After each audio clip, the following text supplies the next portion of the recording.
তো দর্শক, আজকে আমরা একটি গুরুত্বপূর্ণ বিষয় নিয়ে আলোচনা করব। মুরগির ব্রুডিং এর ক্ষেত্রে ভিটামিন সি এর যে গুরুত্বপূর্ণ ভূমিকা আছে সেই বিষয়ে আমরা কথা বলবো।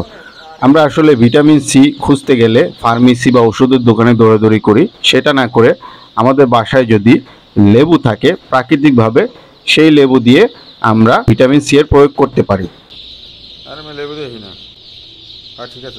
লেবু বিশেষ করে স্বাস্থ্য ঠিক রাখতে এবং রোগ প্রতিরোধ ক্ষমতা বাড়াতে লেবু অনেক উপকারী।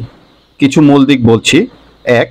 প্রাকৃতিক অ্যান্টিবায়োটিক। লেবুর রসে অ্যান্টিব্যাকটেরিয়াল এবং অ্যান্টিভাইরাল গুণ আছে। এটা মুরগির শরীরে ভেতর ক্ষতিকারক জীবাণু কমাতে সাহায্য করে। নাম্বার 2. ইমিউন সিস্টেম শক্তিশালী করে। লেবুতে প্রচুর পরিমাণে ভিটামিন সি থাকে, যা মুরগির রোগ প্রতিরোধ ক্ষমতা বাড়ায়, ফলে তারা বিভিন্ন ভাইরাস ও ব্যাকটেরিয়ার আক্রমণ থেকে সহজেই রক্ষা পায়। নাম্বার 3. হিট স্ট্রেস কমায়। গরমে সময় মুরগিরা অনেক সময় হিট স্ট্রেসে ভোগে। লেবু পানি খাওয়ালে শরীর ঠান্ডা থাকে ও পানি শূন্যতা কমে। নাম্বার 4. ডাইজেশন বা হজম ভালো করে। লেবু পেটে অ্যাসিড ব্যালেন্স ঠিক রাখে ও হজম প্রক্রিয়া ভালো করে, ফলে খাবার ভালোভাবে পরিপাক হয়। নাম্বার 5. পানির মান উন্নত করে। পানিতে লেবুর রস মিশিয়ে দিলে পানির স্বাদ ভালো হয় এবং পানির মধ্যে সামান্য ব্যাকটেরিয়া থাকে, সেটা নষ্ট হয়। নাম্বার 6.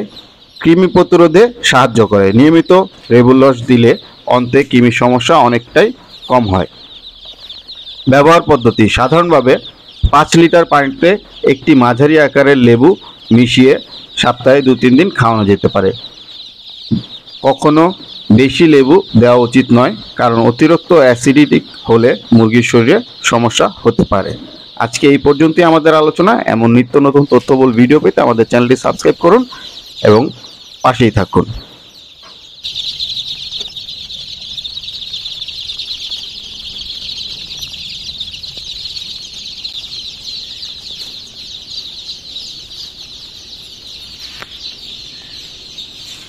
পেপার ফালাই দাও বাইরে।